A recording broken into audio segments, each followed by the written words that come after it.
I'm joined now on the phone by Shokri Ghanem. He is the chairman of Libya's National Oil Corporation. Thank you so much for joining us.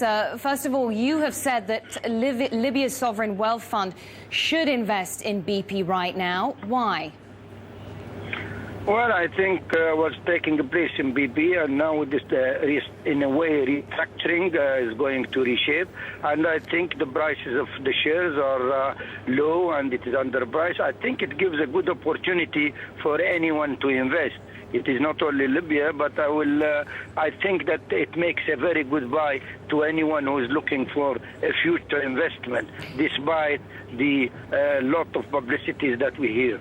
I think BP is going to reshape itself, and maybe it took this opportunity, although it is a sad incident, but it has an opportunity to restructure itself and to trim itself. I think it will look better and it will perform You're hoping better. to take advantage of BP's falling share price. From what you say, you think it's good value at the moment. It's a bargain for you.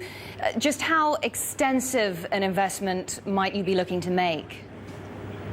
Well, unfortunately, I'm not in the decision-making process of the Libyan investment at this moment. But all what I was saying, I expressed the views that it is a good buy for the Libyan investment and for others. And I don't know exactly whether they are entertaining this idea. I think everyone should look at a good chance because people are looking for bargains. So formal talks haven't... There might be negotiations going on. It's an imminent possibility for you?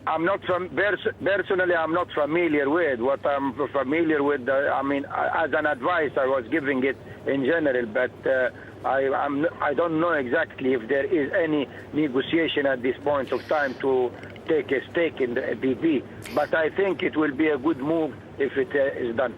What about the obstacles to any such deal? And I'm thinking specifically of BP's assets in the US and perhaps your country's relations with the US, which have been somewhat strained in the past?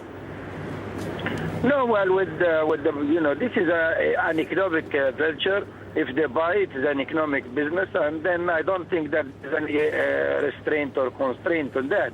But what takes place when they are talking about this? Maybe some people are not courageous enough to jump in something they think that it is unknown. People are afraid. People are affected very much. Try to be cautious. But personally, I think it is a good buy for anyone who has the guts to take the chance. Mr. Ghanem, I have to say the cost of the cleanup is mounting. This is the biggest oil spill in US history. It's topped $3 billion.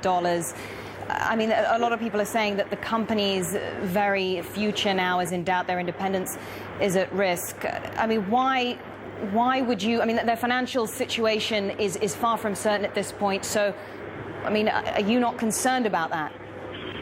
Well, no, I'm concerned. I look in depth to this problem. It is not only 3 billion. I think that it may end up by 30 billion, not 3 billion. But for a company like BP, with the profits last year more than 30 billion. So, you know, this is a big blow, but it is not going to kind of knock it out completely. It may, as I said, it may be taken as even opportunity to reshape and to restructure and to trim.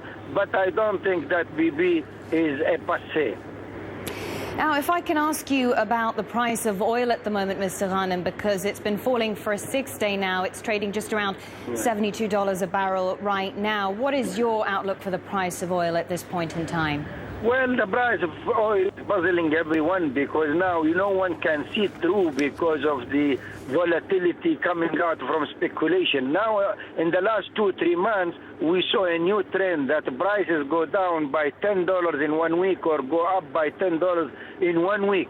But still they are between the 60 and 80. They come close to 65, 63, then they go up to 87, 86. I mean, so I think this volatility has to come to an end, not because of the anarchy in a way in the financial market. Yeah, sure. I mean, if I can, there are also legitimate concerns about slowing economic growth, are there not, given the, poor economic data we've seen coming out of the US and concerns about slowing growth in China as well? How concerned are you about that and the impact it could have on the price of oil? Well, also for the price of oil, as you see, we keep hearing this news. There is some problems in the economic development. No, the economy is better. And as I said, it goes down, and then you think that the trend is going to continue going down, then it goes up again. So one day it goes $2 down, next day it goes $2 up. Look at Friday and Thursday, it will go down because it is a profit taking. Look at the Monday, Yes. Tuesdays, they will go. You know, the market now, it is very difficult. All what we have to do is keep watching it. Yeah. Because it did not establish a trend. There is no real trend, up and down. Big volatility, as I said, $10 in 1 week. Absolutely. Thank you $20 in 2 so weeks. much, Shokri Ghanem, Chairman of Thank Libya's you. National Oil Company.